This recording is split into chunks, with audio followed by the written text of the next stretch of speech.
Économie le Max sur i24 News. Merci d'être avec nous. Au programme aujourd'hui, le plus grand accord de libre-échange enfin conclu. 40% du commerce mondial, voilà ce qu'englobera le traité transpacifique. 12 pays signataires, dont le Japon et les États-Unis. Victoire politique pour Barack Obama. La Chine est-elle vraiment écartée? Le point sur ce nouvel ordre commercial dans un instant.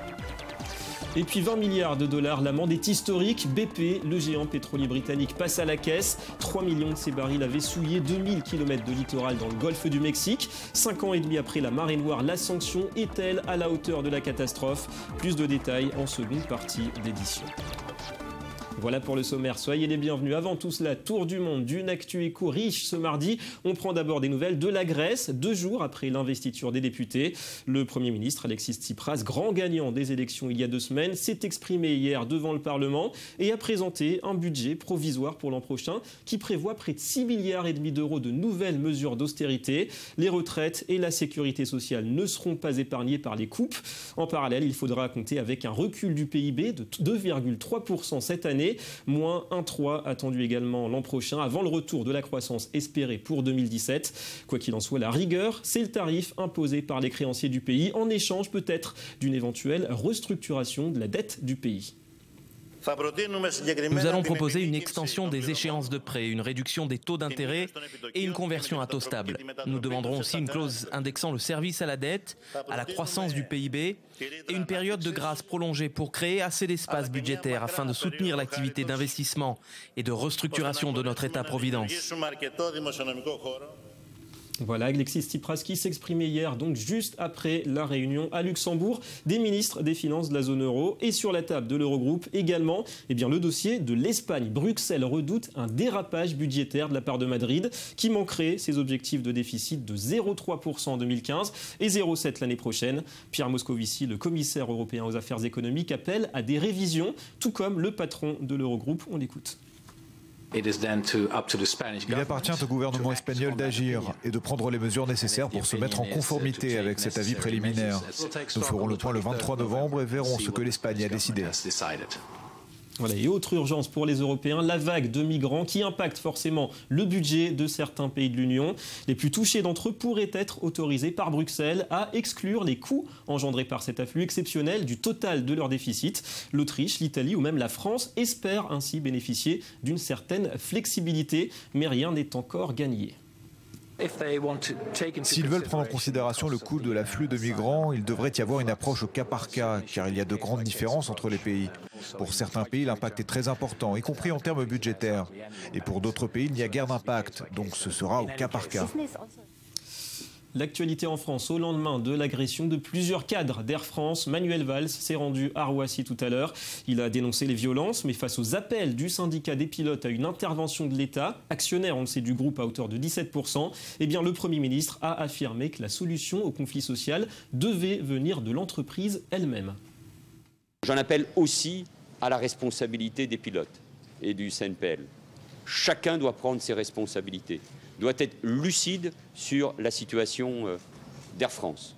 C'est l'avenir de la compagnie qui est en jeu. L'État assume et assumera ses responsabilités. Mais la solution pour Air France, elle vient d'abord de l'entreprise elle-même, au sein de l'entreprise, et de l'effort que chacun doit réaliser. Allez, on quitte les frontières de l'Europe avec le séjour d'Angela Merkel en Inde. Visite de 48 heures pour la chancelière allemande, vous le voyez, qui souhaite donner un coup de pouce aux entreprises de son pays installées sur place. Ça tombe bien, son homologue indien Narendra Modi souhaite lui attirer les investisseurs étrangers. Défense, high-tech ou énergie renouvelable pourraient contribuer à renforcer les liens bilatéraux. L'Inde est le premier pays pour les programmes de coopération pour le développement, ce qui montre où sont nos priorités et le potentiel pour davantage de développement, mais aussi le fait qu'il reste encore beaucoup à faire. La coopération énergétique est vraiment au premier plan, et notamment l'exploration et le développement des zones rurales.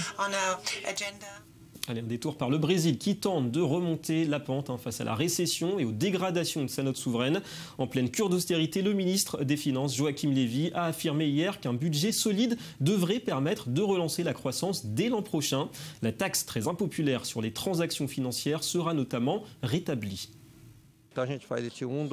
En fixant le budget, nous verrons l'économie croître rapidement et les taux d'intérêt baisser, car il y aura moins de risques. Nous voulons une croissance rapide et durable. Et puis une révolution fiscale peut-être en vue au niveau mondial. L'OCDE a annoncé hier qu'elle présenterait au ministre du G20 jeudi prochain une série de mesures destinées à lutter contre l'évasion fiscale. Dans le communicateur de l'organisation, les multinationales dont le chiffre d'affaires dépasse les 750 millions d'euros. L'optimisation fiscale provoquerait un manque à gagner de 100 à 240 milliards de dollars par an pour les États. La fin de la récréation fiscale a sonné, a déclaré l'OCDE. Il aura donc fallu 5 ans de négociations et une ultime séance de 5 jours de discussion à Atlanta, aux États-Unis, pour voir éclore hier le TPP, le traité transpacifique. 12 pays, dont la première et la troisième économie mondiale, USA et Japon, pour 40% du commerce mondial. Alors l'enjeu, c'était bien sûr d'harmoniser les normes sociales, douanières ou même de propriété intellectuelle. Et à ce petit jeu, eh bien, Washington a désormais clairement pris une longueur d'avance sur Pékin. Laura Duhamel. C'est un traité sans précédent. Après 5 ans de négociations, 12 pays du Pacifique ont scellé lundi à Atlanta un accord de libre-échange. Du Canada à la Nouvelle-Zélande, le traité transpacifique englobera 40% du commerce mondial. Nous attendons de cet accord historique qu'il encourage la croissance économique, soutienne des emplois mieux payés, améliore l'innovation, la productivité et la compétitivité, augmente le niveau de vie, réduise la pauvreté dans nos pays et qu'il favorise la transparence, la bonne gouvernance et le travail et la protection de l'environnement. Mais le TTP ne comprend pas la Chine, tenue volontairement à l'écart des négociations. Car l'un des objectifs est de contrer son poids économique et politique dans la région. Les États-Unis souhaitent ainsi contraindre Pékin à accepter les dispositions générales du traité une fois qu'il sera mis en place. Quant aux autres pays qui n'ont pas participé aux négociations, comme la Corée du Sud, ils pourraient finir par le rejoindre. Le traité devrait beaucoup contribuer à la sécurité de nos pays et à la stabilité régionale de l'Asie-Pacifique. Et si la Chine devait rejoindre le système dans le futur, cela aurait un impact stratégique important. L'accord prévoit une ouverture substantielle des marchés des produits agricoles pour le Canada, les États-Unis et le Japon. Tokyo a fait d'importantes concessions pour abaisser ses tarifs sur les importations de produits alimentaires. Autre mesure importante, les médicaments dits biologiques qui contiennent des organismes vivants. L'industrie pharmaceutique américaine a combattu pendant des mois les termes de l'accord pour préserver le régime de protection des brevets. Mais face à la pression unanime des 11 autres négociateurs, les États-Unis ont fini par céder. Un nouveau système hybride protégera donc l'innovation des laboratoires pour une période de 5 à 8 ans. C'est un moment très important. Dans cette négociation, nos négociateurs ont agi avec fermeté et vigueur pour protéger nos intérêts. Et le résultat est équilibré et favorable. Pour l'heure, l'accord doit encore être signé et ratifié par les 12 pays. Ce qui pourrait s'avérer difficile pour certains d'entre eux, dont les États-Unis, où la campagne des primaires bat son plein. En outre, des rumeurs sur des faveurs accordées aux multinationales et qui nuiraient aux intérêts des consommateurs émergent déjà et laissent présager un mouvement de protestation qui compliquerait encore la mise en place effective du traité. Ouais, tout n'est pas encore officiellement fini, mais le projet en tout cas est maintenant sur les rails. On va accueillir Laurent Chouel. Bonjour. Bonjour David. Analyste économique. Alors d'abord, on va parler des objectifs de ce TPP. On pense beaucoup au fait que les USA veulent peut-être influencer les normes commerciales maintenant au niveau mondial au détriment de la Chine, en tout cas contre la Chine.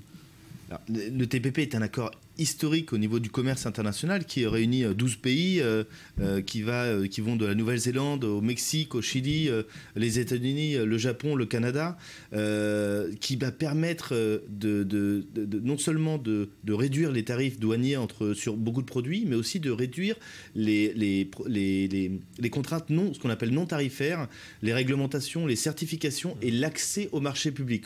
Donc elle élargit la zone de commerce des États-Unis. Ouais, donc un marché plus vaste pour les États-Unis. Vous pensez que ça va impacter peut-être le commerce extérieur justement de la Chine, l'adversaire ? Alors la Chine, ce traité va augmenter les échanges entre les États-Unis et des pays d'Asie, notamment.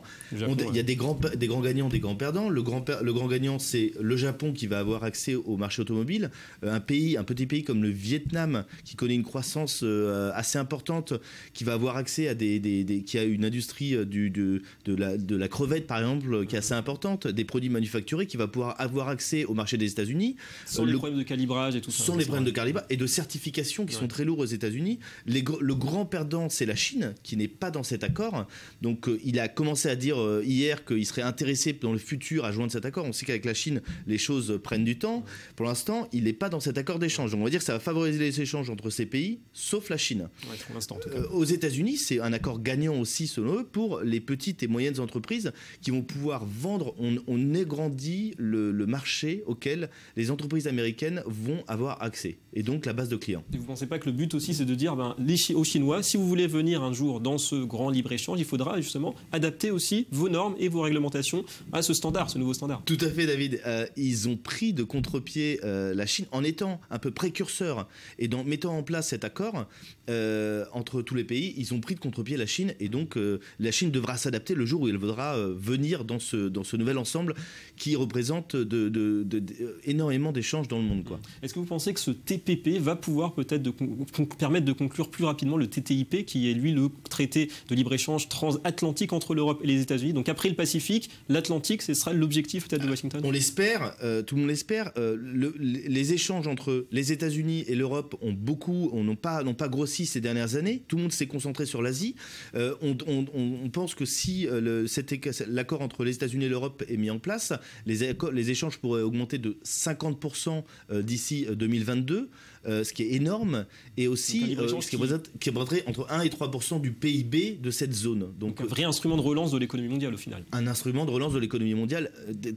Évidemment, quand on favorise la libre circulation des biens, c'est plus de croissance, c'est plus d'échanges, plus de richesse. Merci beaucoup Laurent Ratchfeld pour toutes ces explications. Merci, David. Allez, second dossier, souvenez-vous, c'était au printemps 2010, les côtes de Louisiane ruinées par une marée noire sans précédent. Il aura fallu attendre plus de 5 ans pour aboutir hier à cette amende historique, 20 milliards de dollars pour BP, le géant pétrolier britannique, reconnu coupable des quelques 3 millions de barils échappés. Alors cet accord conclu avec la justice américaine devrait permettre tout simplement de clore le dossier. Johanna Citruc.